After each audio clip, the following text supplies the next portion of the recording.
Salut tout le monde! Avant de commencer la vidéo, je tiens à préciser que celle-ci sera en audio.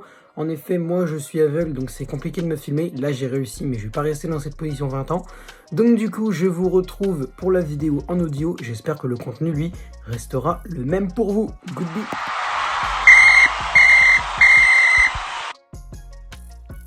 Yo tout le monde, c'est le football à l'aveugle. On se retrouve aujourd'hui pour le débrief de ce match Brest-Monaco qui vient tout juste de se terminer. Et c'est la surprise, le Stade brestois s'est imposé 2-0 face à l'AS Monaco avec des buts signés à la 18e de Steve Mounier sur un corner de Romain Fèvre et à la 79e de Franck Honora. Alors quoi dire de ce match? Les gens ont étudié un peu la compo des vainqueurs du Stade brestois. Donc dans les buts, Marco Bizot.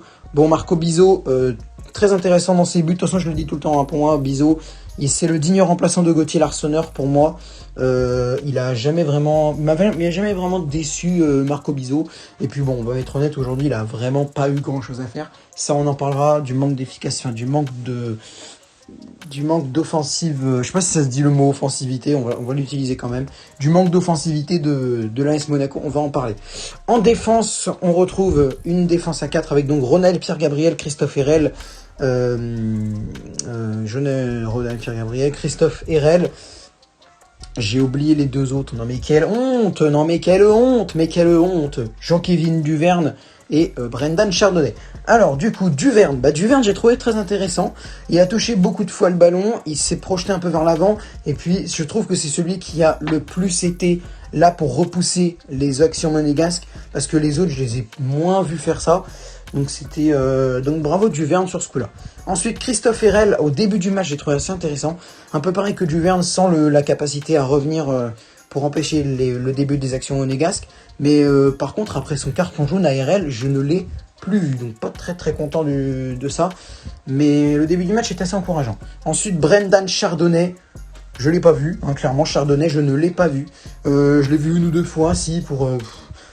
je sais pas, toucher la balle, mais moi je l'ai pas vu. Personnellement, Chardonnay. Après, c'est pas dramatique, mais voilà, c'est un constat. Il a été pas très... Pour moi, il a pas été ouf sur ce match-là. Après, c'est pas la peine d'en faire toute une histoire en disant qu'il est mauvais et tout. Mais sur ce match-là, je l'ai pas trop vu. Voilà, c'est tout.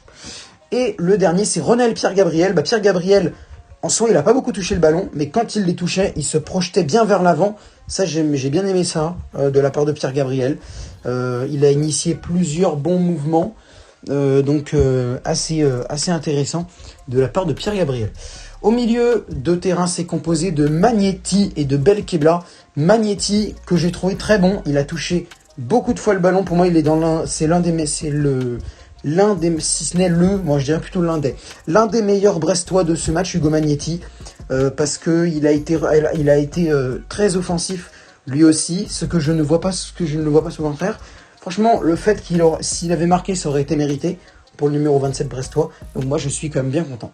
Aris Belkebla, je l'ai pas trop vu, mais par contre, lui, il a subi des tonnes de fautes. Bon, à la fin, il en a fait une lui aussi, mais c'est pas très très grave non plus. Mais Belkebla, j'ai trouvé pas mal.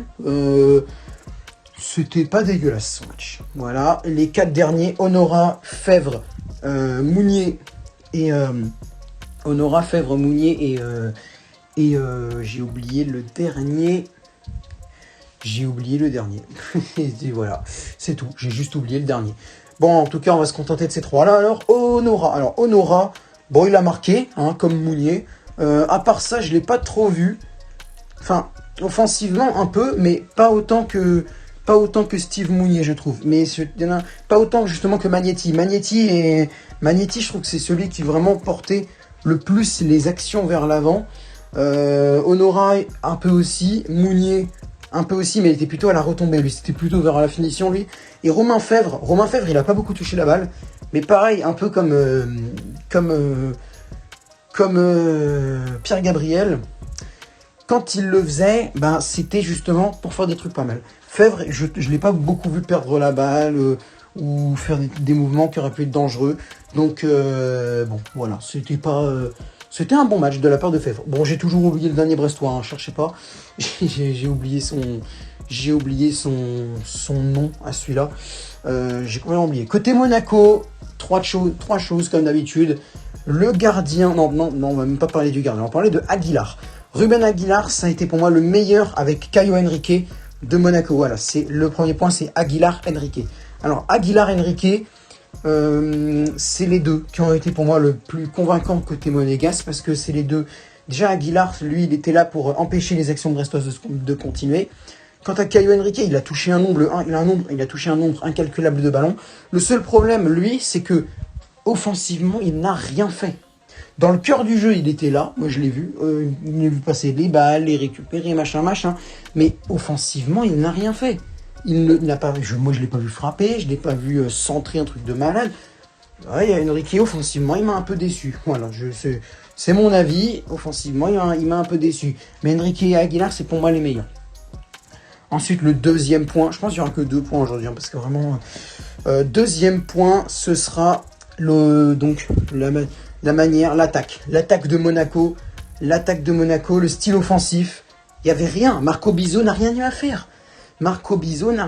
Et pourtant, il y avait certains trucs. Ben Yedder, il a quand même tenté des trucs, mais il n'a pas eu de grosses parades à faire. Marco Bizot, il a eu une claquette, je crois. En fin de match, il a eu un truc, si.